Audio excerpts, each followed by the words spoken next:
Muy buenos días. Bueno, llegamos al video número 5 de mecánica ventilatoria. Por favor, no pierdan el impulso. Les prometo que este de verdad sí es el último. ¿Qué vamos a hacer en este video? Vamos a dejar claros, integrar un poco los conceptos de mecánica estática y dinámica y vamos a hablar sobre trabajo ventilatorio y capacitancia pulmonar. Y con eso vamos a terminar lo que es mecánica ventilatoria. Recuerden que de todas maneras en los videos tratamos de abordar los conceptos primordiales y más complejos de las lecturas, pero deben hacer las lecturas. Ok, ¿en qué vamos? Vamos en que ya repasamos la mecánica estática y dinámica.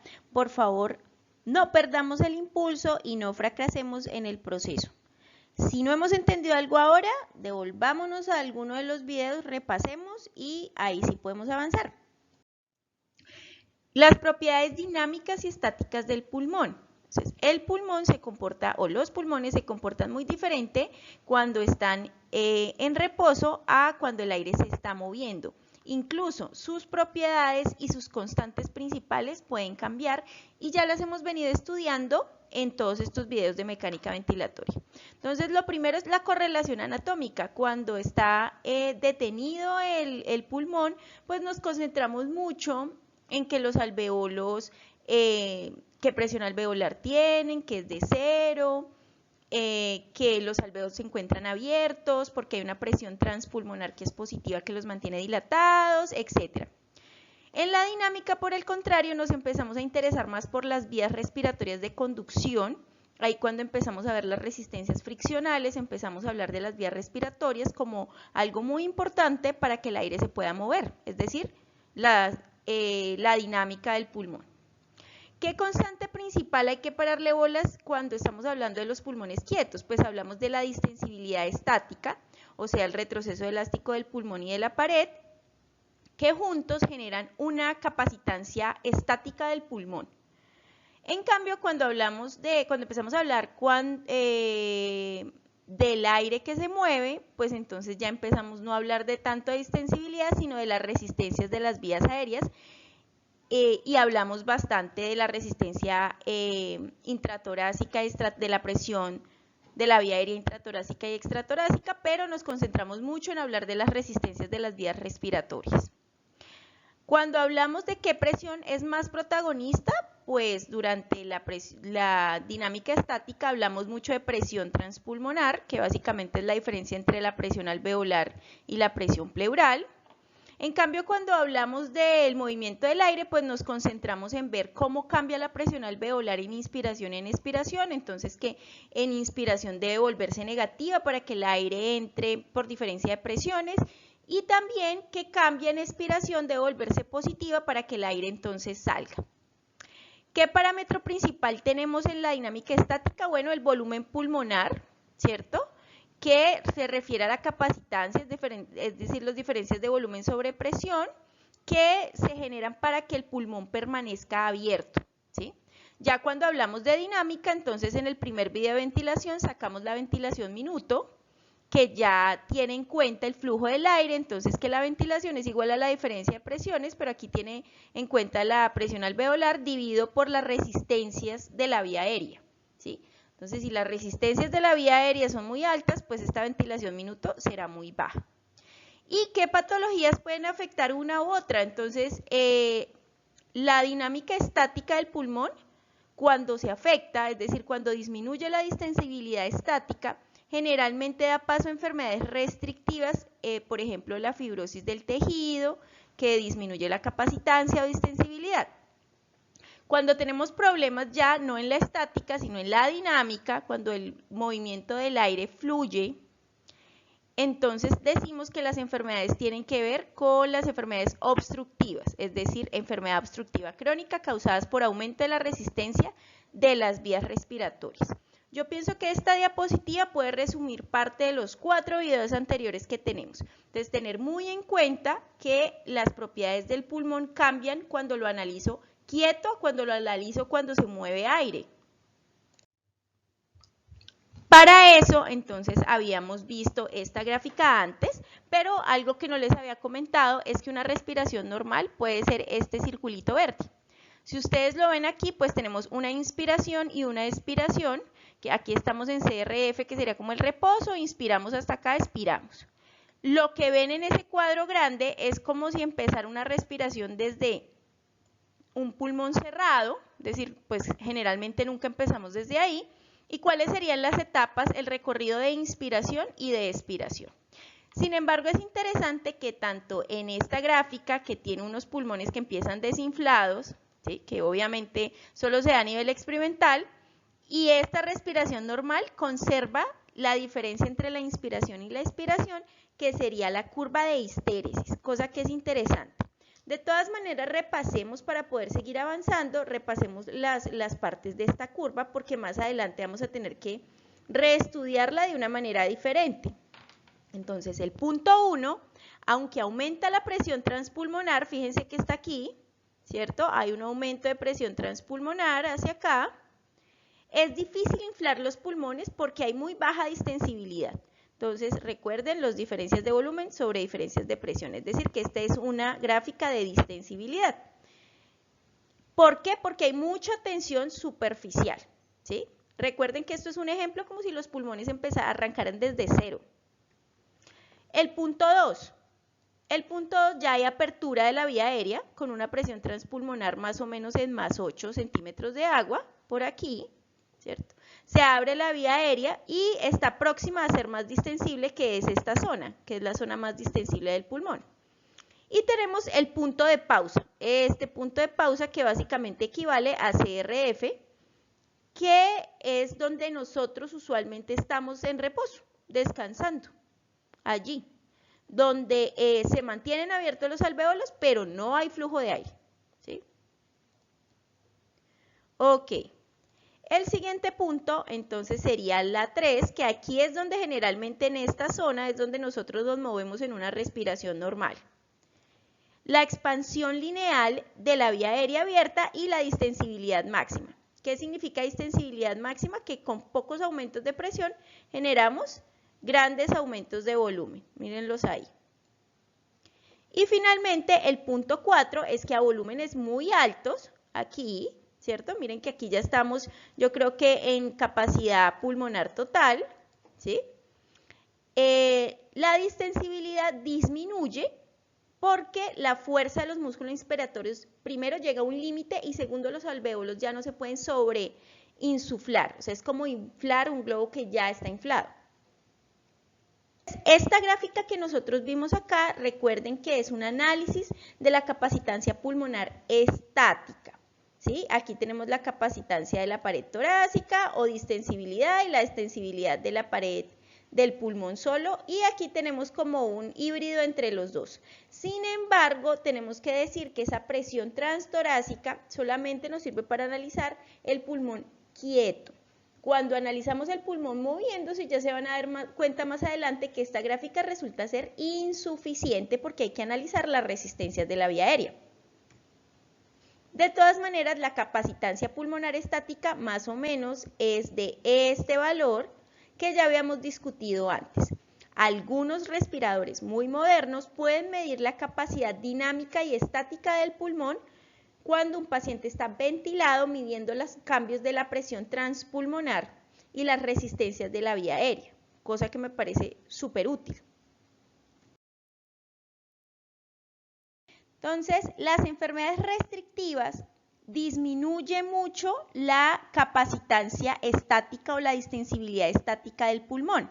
Observen aquí, tenemos unos pulmones normalitos, ¿cierto? Alvéolo, red capilar, bronquio. Y en cambio aquí tenemos una fibrosis entre los alvéolos. Noten que la distensibilidad alveolar es muy baja. Eso quiere decir que va a haber que usar muchos cambios de presión para poder distender el pulmón porque está muy fibrótico. ¿Qué significa fibrótico? Pues que ha sido invadida de matriz extracelular donde deberían ser pues puros alvéolos. ¿Sí? ¿Qué le pasa a este paciente? Que su capacidad estática es muy reducida, pero no le pasa nada con la capacitancia dinámica, es decir, que las resistencias de la vía aérea pues no están afectadas. Sin embargo, esta capacitancia estática baja hace que sus volúmenes pulmonares en general pues sean bajos.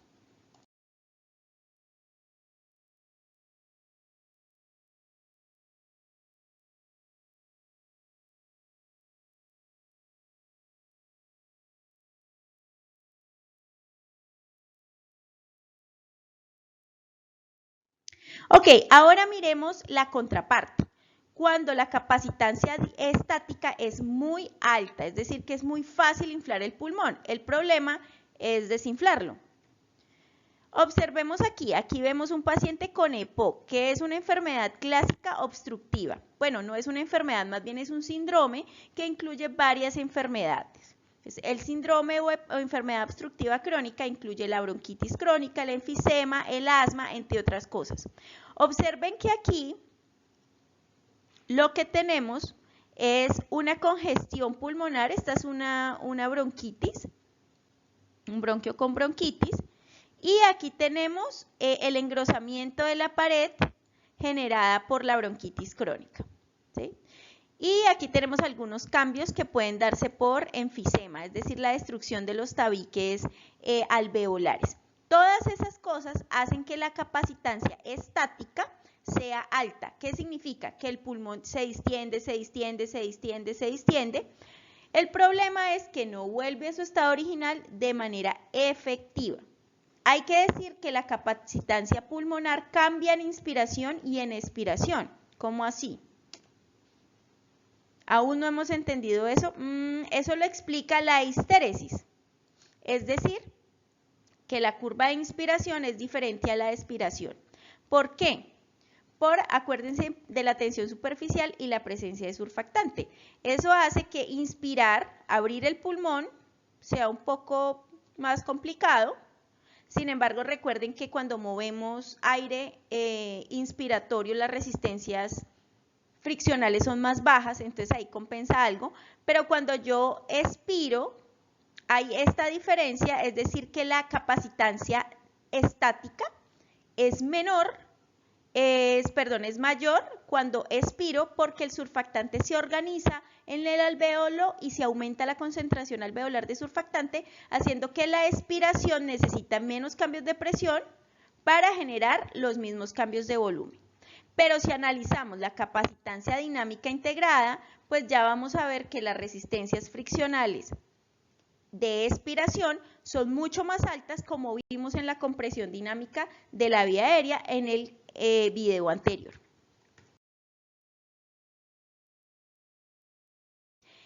En esta gráfica vemos una respiración de un paciente que está ventilado.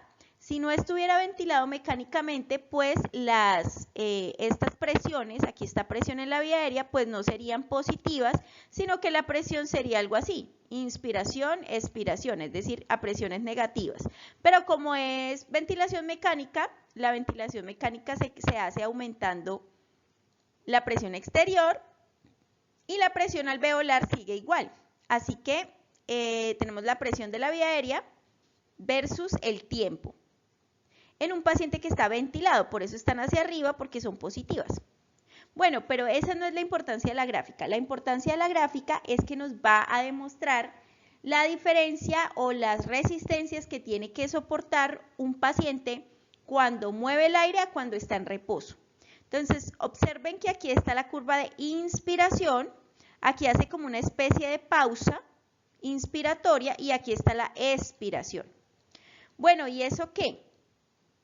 Pues resulta que en esta parte, durante la inspiración, fíjense que él debe superar las resistencias de la vía aérea y las resistencias de retroceso elástico, es decir, las estáticas más las dinámicas. Por eso las presiones aumentan hasta un punto que se llama presión pico. Luego que el aire deja de moverse, fíjense lo que pasa con la presión. La presión disminuye porque aquí solamente está peleando contra las resistencias de retroceso elástico. Entonces, el mover el aire le genera más fricción, lo que le genera menos distensibilidad dinámica y eso hace que el trabajo respiratorio aumente y tenga que generar más presión. Finalmente la expiración, aquí como solamente estamos midiendo presión, pues la presión va disminuyendo, pero si midiéramos resistencia a la vía aérea, obviamente la resistencia a la vía aérea está muy elevada en expiración. Listo, eso es. Ahora, en los pacientes ventilados se utilizan diferentes medidas para vigilar la capacitancia, como les había dicho anteriormente, que es la capacitancia total es igual al volumen corriente sobre la presión plató, que es esta que hace aquí este paciente. Eso es como un dato ahí como de cultura general.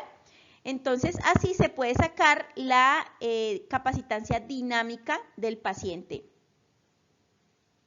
Y también se puede sacar la resistencia de la vía aérea, restando la presión pico menos la presión plató sobre el flujo. Todo esto, estos cálculos los hace el ventilador. En un paciente que no esté ventilado, pues obviamente es mucho más difícil, pero hay algunas formas de medir tanto la resistencia de la vía aérea como la capacitancia. ¿Cómo se hace? Con espirometría. Entonces, la resistencia de la vía aérea se mide a través de espirometría, porque generalmente cuando las resistencias expiratorias están muy aumentadas o friccionales, la expiración se vuelve muy lenta. Entonces, esa fracción de 25-75 que ustedes vieron en el video de espirometría, y si no lo han visto, por favor, véanlo, ese es el indicador para saber si tiene aumentadas las resistencias o no, y eso nos daría pie a pensar que si las resistencias están aumentadas, entonces la capacitancia estática también puede estar aumentada, y eso es coincidente con una enfermedad obstructiva.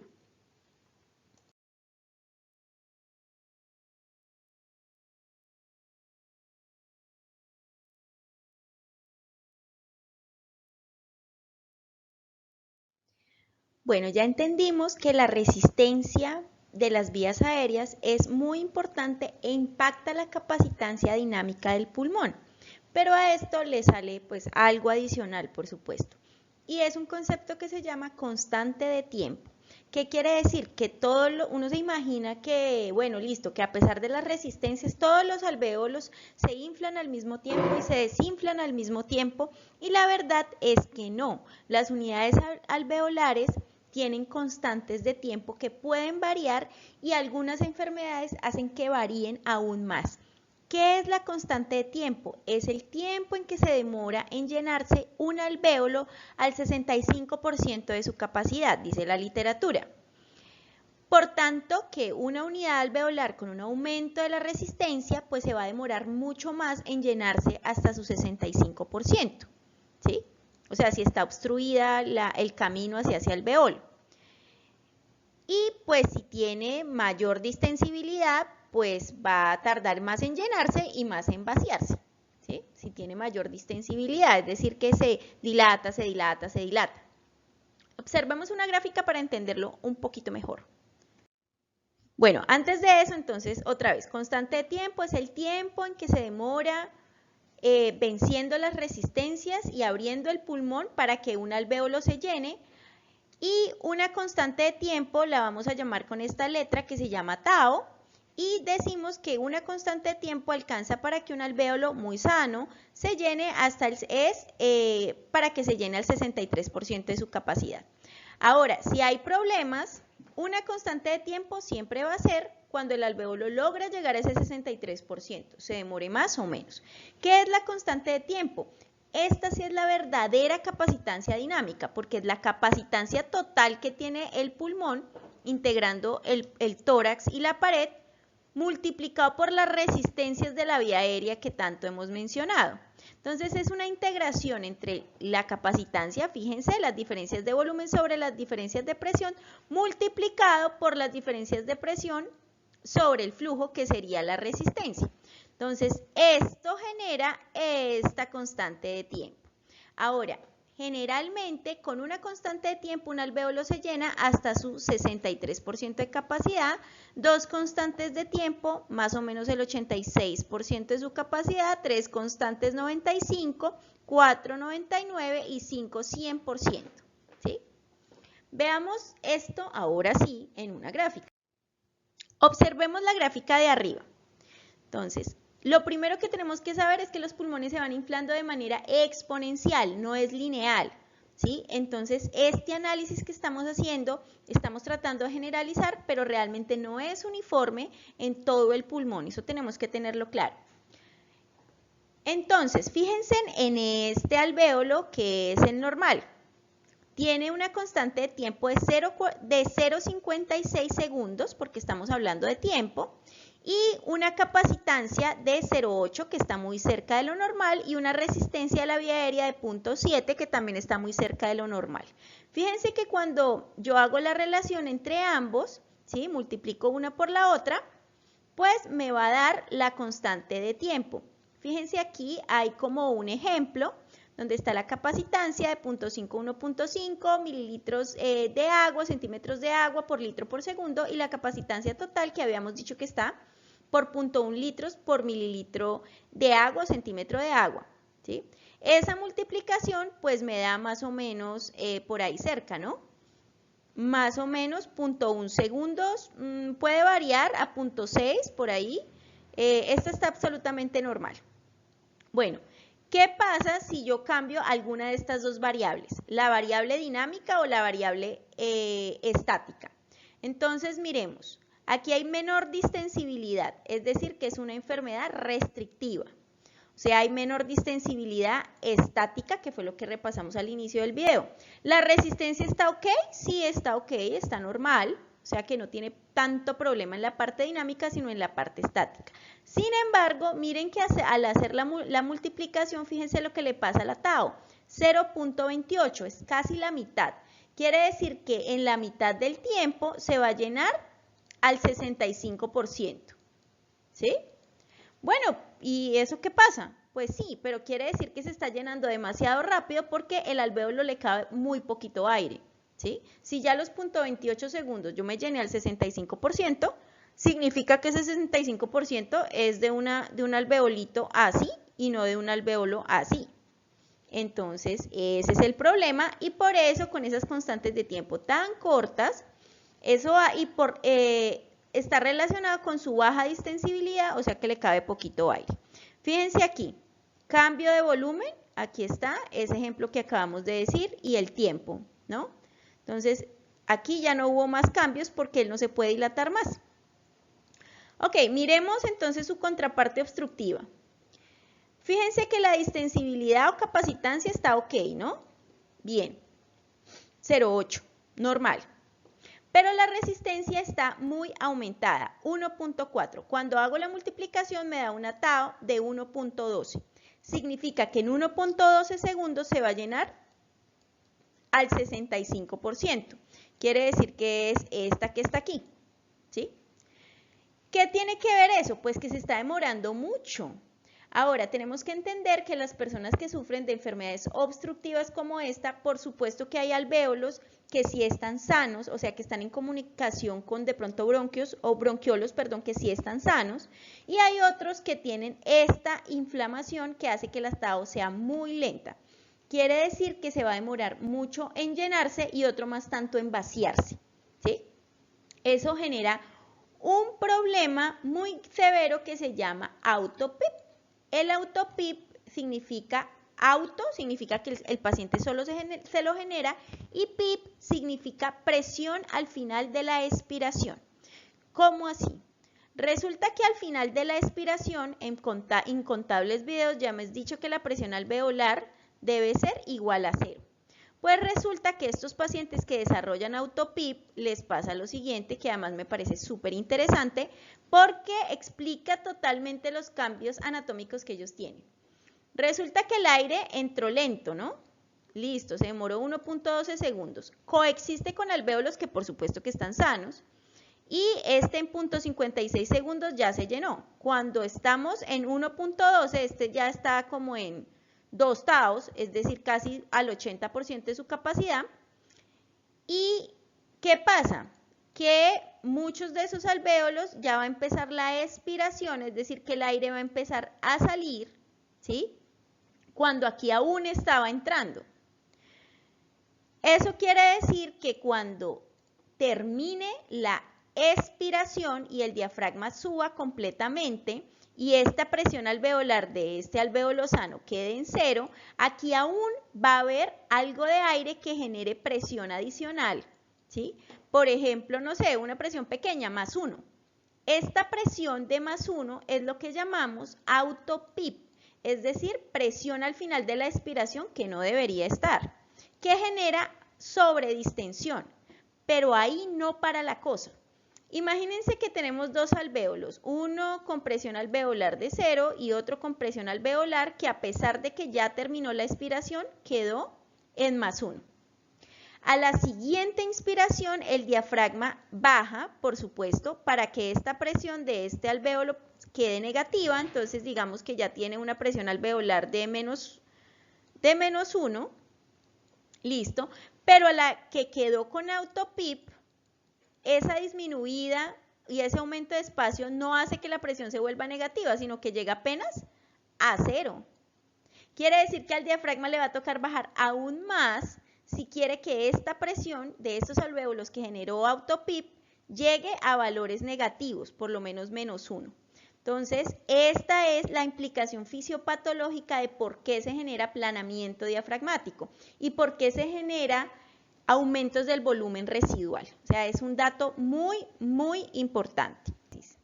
El autopip significa que no se logra un vaciado y generalmente está presente en las enfermedades obstructivas, es decir, estas de acá donde las resistencias están aumentadas. Eso hace que se evite el flujo de aire, ¿sí? Aumente la presión al final de la expiración, haya sobredistensión alveolar y eso, como dijimos, aumenta el trabajo porque el diafragma tiene que sobredistenderse para esos alvéolos que quedaron con presión, llevarlos a un punto de presión negativo para que el aire pueda fluir, porque hay atrapamiento de aire. Eso con el tiempo va generando disminución de la zona de aposición del diafragma y por eso en ese video que vimos anteriormente, que ya el diafragma no era así como una campanita, sino que más bien era así plano. Entonces viene todo eso de la ley de Laplace y de por qué el aplanamiento diafragmático se generó. Entonces esta es la razón por la cual ese aplanamiento diafragmático se genera, porque hay autopip y porque hay volumen residual aumentado en ese tipo de pacientes. Ahora, como el objetivo de fisiología es entender cómo funcionan las cosas de manera normal, pues ya les digo que la capacitancia dinámica depende mucho de la constante de tiempo que está relacionada tanto con la capacitancia estática, que sería esta, y las resistencias de la vía aérea.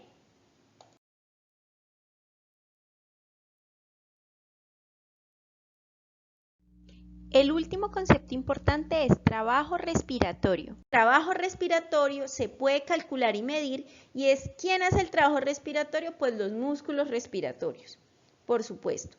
Y como hemos visto en otras apartados, siempre el trabajo es una relación entre la presión multiplicada por el volumen, ¿sí?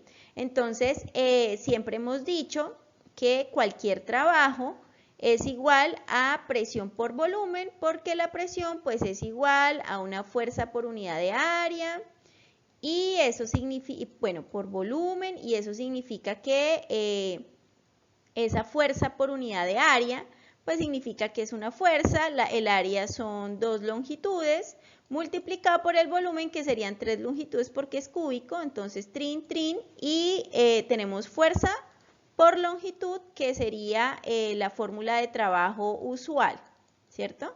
Entonces, todas esas gráficas que hemos visto y que vimos en vascular y que vimos ahora, que son presión por volumen, pues nos hablan de trabajo. Entonces, ¿cómo se calcula el trabajo respiratorio? Pues vamos a verlo.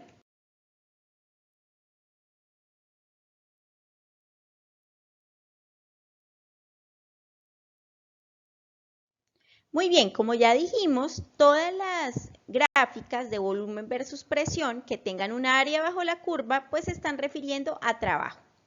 En este caso, vamos a explicar qué trabajo se necesita para vencer las resistencias elásticas y qué trabajo se necesita para vencer las resistencias friccionales. Entonces, a continuación, vamos a describir parte por parte de esta gráfica para que nos podamos orientar. Miremoslo aquí de manera muchísimo más detallada. Entonces, desde el punto 0 al A, o sea, esto, al E, al C y al D es este trabajo mecánico total. Fíjense, todo eso. Listo. Muy bien.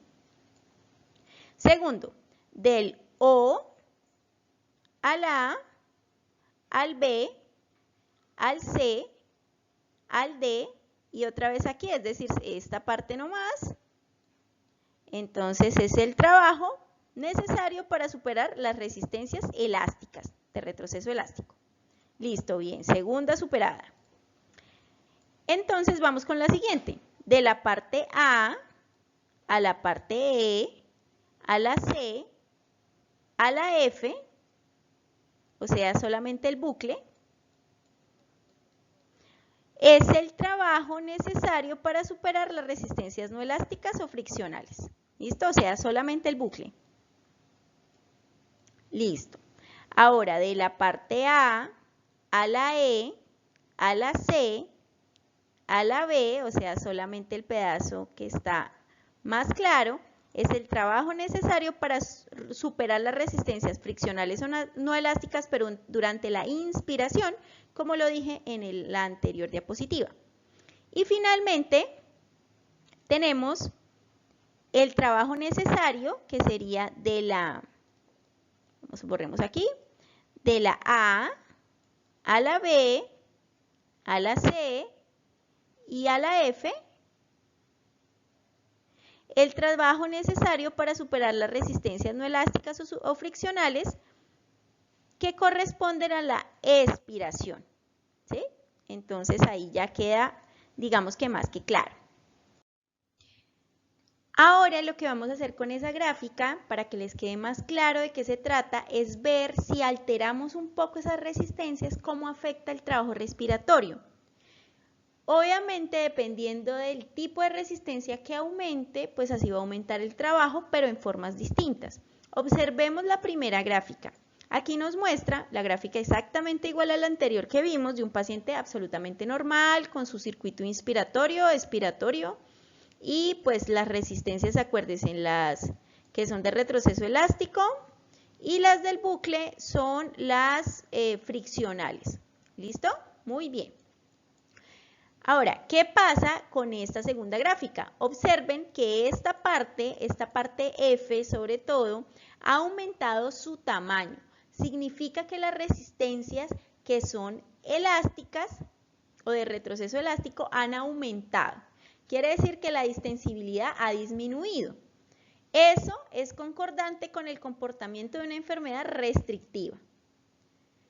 ¿Qué pasa en la tercera gráfica? Observemos que el bucle está ya totalmente deformado. Puede que la zona F tenga el mismo tamaño, pero se ha desplazado y el bucle ahora es mucho más grande. Es decir, el área que teníamos como B y el área que teníamos en la pasada gráfica como G está súper aumentado. ¿Qué resistencias aumentaron? Pues aumentaron las resistencias friccionales. ¿En qué enfermedades aumentan las resistencias friccionales? Pues en enfermedades obstructivas. Fíjense que ambas situaciones aumentan el trabajo respiratorio, solo que es un trabajo respiratorio que deforma la curva de trabajo de forma distinta porque el trabajo se invierte de forma diferente. El 65% del trabajo total que hacen quienes, obviamente los músculos respiratorios, se hace en vencer las resistencias de retroceso elástico. ¿Cuáles? Especialmente las de tensión superficial, porque las de elastina y colágeno, tanto de la pared como del pulmón, pues en reposo se anulan ellas entre sí. Ahora, el resto del trabajo es cuando movemos el aire y se hace para vencer las resistencias friccionales. De este 35, si lo llevamos a 100, el 80% del trabajo se invierte en el flujo de la vía aérea. O sea que cualquier cambio en el diámetro de la vía aérea, pues va a aumentar ese trabajo friccional. El otro 20% se invierte en vencer la fricción de los alvéolos. Y ustedes saben que lo bueno es que allí se genera menos fricción porque los alvéolos tienen su propia distensibilidad y generan interdependencia alveolar, como ustedes mismos me lo explicaron en un video anterior. Ahora, la falla respiratoria o fatiga respiratoria es porque se acaba la energía. Recuerden que como son músculos, pues obviamente tiene un coste energético de ATP. Cuando aumentamos demasiado el consumo de oxígeno de esos músculos respiratorios, Una persona con una enfermedad restrictiva puede llegar a tener de 110 a 160 mililitros por minuto por metro cuadrado de consumo de oxígeno para esos músculos, que es demasiado. Entonces podemos llegar y estar presentes en una cosa que se llama fatiga respiratoria. La fatiga respiratoria pues es como una fatiga muscular, pero más grave, porque si no respiramos pues morimos. Acuérdense que la fatiga muscular puede darse en 3 etapas: central, neuronal y muscular, y acaba con la incapacidad de mantener una contracción muscular adecuada. ¿Cómo vemos al paciente con fatiga muscular? Pues con uso de músculos respiratorios accesorios, trapecios, pectorales, que se agacha, aleteo nasal, se ve el esternocleidomastoideo ayudándolo, y muy seguramente va a terminar en una intubación orotraqueal el paciente con fatiga respiratoria. La fatiga respiratoria se puede predecir. Digamos que ustedes intubaron al paciente y ahora lo que quieren es extubarlo y saber si va a hacer falla respiratoria o no, y va a tocar reintubarlo. Entonces hay algunos índices como estos 3 que tenemos aquí que permiten predecir el fracaso probable de la extubación. Porque si está mucho tiempo intubado a volúmenes que son altos, en modos ventilatorios que son muy controlados, es decir, que no dejan a los músculos hacer su trabajo, pues posiblemente pase una especie de atrofia muscular. Entonces, digamos que hay formas de predecirlo, los pueden consultar por favor y ponerlos en la caja de comentarios como qué tipo de herramientas se tienen para determinar si el paciente va a hacer falla respiratoria o no. Muy bien. En esta gráfica nos muestra algo muy interesante, que es una gráfica de trabajo total. Fíjense que aquí en este punto donde hay más bajo trabajo, ¿sí? En punto bajo trabajo, pues el paciente es que está en reposo, ¿no? Hay 2 tipos de trabajo entonces: el trabajo de resistencia elástica, el trabajo contra las resistencias elásticas, y el trabajo contra las resistencias no elásticas o friccionales. Fíjense que aquí está la frecuencia respiratoria. Entre más aumente la frecuencia respiratoria, el trabajo friccional o el trabajo para contrarrestar las resistencias friccionales pues va a aumentar. Y el trabajo contra las resistencias elásticas pues va a mantenerse, a disminuir y a mantenerse. Entre más baja sea la frecuencia respiratoria, pues el trabajo friccional por supuesto es menos, porque estoy moviendo menos cantidad de aire menos veces. Sin embargo, el trabajo elástico pues puede que se aumente para mantener los alvéolos abiertos. Entonces ahí está como lo que acabamos de decir. Ya para terminar, las medidas de la mecánica ventilatoria dinámica sobre todo se miden a través de la espirometría. Por eso la importancia de entender qué es lo que mide y cómo se hace el examen. Una espirometría muestra el volumen de gas expirado a lo largo de un tiempo y permite medir 4 valores fundamentales, entre otros muchos: la capacidad vital forzada, el volumen expiratorio forzado en el primer segundo, el cociente entre el volumen expiratorio forzado en el primer segundo y la capacidad vital forzada, o sea, la división entre los dos, y el flujo expiratorio a mitad de máximo promedio, o también flujo expiratorio 25-75, o sea, entre el 25 y el 75% de lo expirado. ¿Para qué sirve eso? Para determinar si un paciente tiene una enfermedad restrictiva, obstructiva o mixta. Es súper importante. Si aún no han visto, repito, el video de espirometría, por favor, voy a dejar de nuevo el link para que lo revisen. Miremos aquí los valores normales de todas las cosas importantes que hemos revisado. Entonces tenemos los volúmenes pulmonares, que eran parte de ventilación. Ahí hay unos importantes valores de referencia para que los tengan en cuenta, y sobre todo estos de la mecánica ventilatoria. Entonces tenemos la presión pleural, la distensibilidad de la pared torácica, la distensibilidad pulmonar en CRF y la resistencia de la vía aérea, que son todos los que hemos revisado a lo largo de los videos. Estas son los patrones de alteraciones de las pruebas de la función pulmonar que pudieran darles una orientación de por qué es tan importante entender de qué se trata la espirometría. Entonces, observemos, por ejemplo, que en las enfermedades obstructivas hay problemas en el flujo expiratorio. El flujo expiratorio, fíjense que todas están reducidas. el flujo expiratorio en el primer segundo pues está reducido, la relación entre FET está reducida, 25-75 reducido. Esto indica que las resistencias de las vías aéreas están muy aumentadas y eso enlentece el flujo de aire expirado. Fíjense que en una enfermedad restrictiva, la capacidad vital forzada está disminuida porque hay disminución de la cantidad de volumen que finalmente entró porque la tau es muy pequeña. Es decir, que se llenan muy rápido los alvéolos, pero es porque no se distienden, y puede que esta también esté disminuida, pero la relación entre una y la otra generalmente es normal, la relación 25-75 puede ser normal aumentada. Ahora, esto no es del todo tan fácil porque hay pacientes que tienen mixto, es decir, enfermedades que son tanto obstructivas como restrictivas, pero cuando aborden esa parte en medicina interna, pues seguramente le van a dar mayor profundidad a eso. Fíjense aquí cómo salen las curvas en la espirometría normal. Esa es una curva de flujo-volumen y aquí nos muestra cuánto fue lo que expiró. Esta es la inspiración y esta es la expiración que vacía. Entonces esto fue lo que inspiró. Este es el 25% de la inspiración, este fue el 50%, este es el 75%. Y todo nos lo da en valores realmente. Y aquí está una curva volumen-tiempo y aquí nos indica cuánto fue el volumen que expiró en el primer segundo. Si es muy poquito, pues generalmente estamos frente a una enfermedad que es obstructiva. Muy bien, finalmente llegamos al final de mecánica ventilatoria. Espero que hayan entendido, que puedan integrar bien sus conceptos y ver la importancia fisiopatológica y clínica que tienen.